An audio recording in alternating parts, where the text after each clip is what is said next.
Good day mga idol, nandito na naman si Mayor Kuplang. Yan, magbe-bake na naman tayo ng ube roll bread. Yan, nagpaalsa na nga pala tayo doon dyan. Second rice na po yan. At yun, nagkape muna tayo. Napaksarap.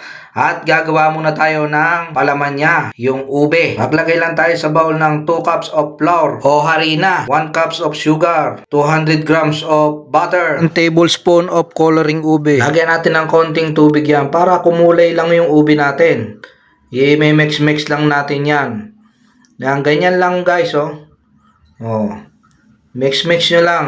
Kamay na gamitin nyo kasi pagka machine, medyo mahirap-hirap ng bahagya.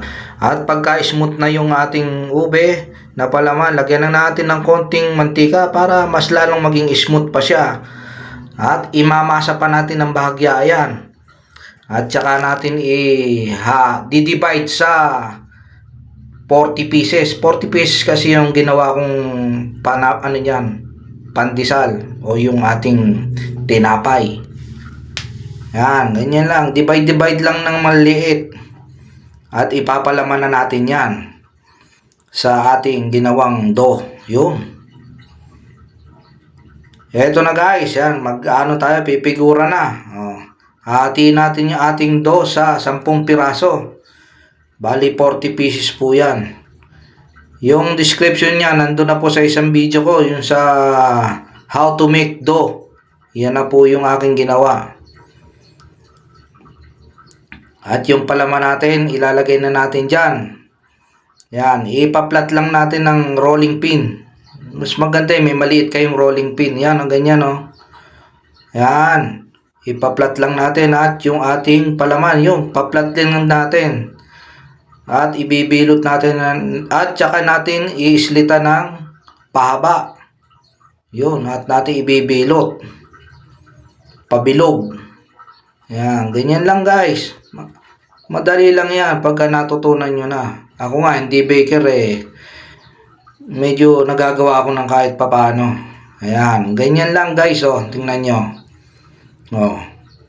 Yan, ipaplat lang natin at lalagay natin yung ating palaman na ube. Ipaplat din natin. At hihiwaan nyo yan sa may bandang ibaba. Yun, ganon. At ibibilot natin. At pabibilugin, yun. Isasarado natin yung magkabilang dulo. Yan. Ganyan lang guys. At ito naman yung isa. Same lang procedure pero iislitan lang natin ng 3. Yan, ganyan guys, oh. At napakasarap niyan, yung ating ube roll bread. Pag naluto yan, masarap yan. Swak na naman sa panlasa ng ating mga amigo yan. At syempre, lalagyan pa natin ng ng egg wash para mamula-mula yung ating bread. Yan. At lalagyan natin ng konting sprinkle na sesame seed. Yun. At isasalang na natin sa oven yan ng 160 to 10 to 15 minutes. Yan. At pag naluto na, yan na guys. Napakasarap ng ating roll bread.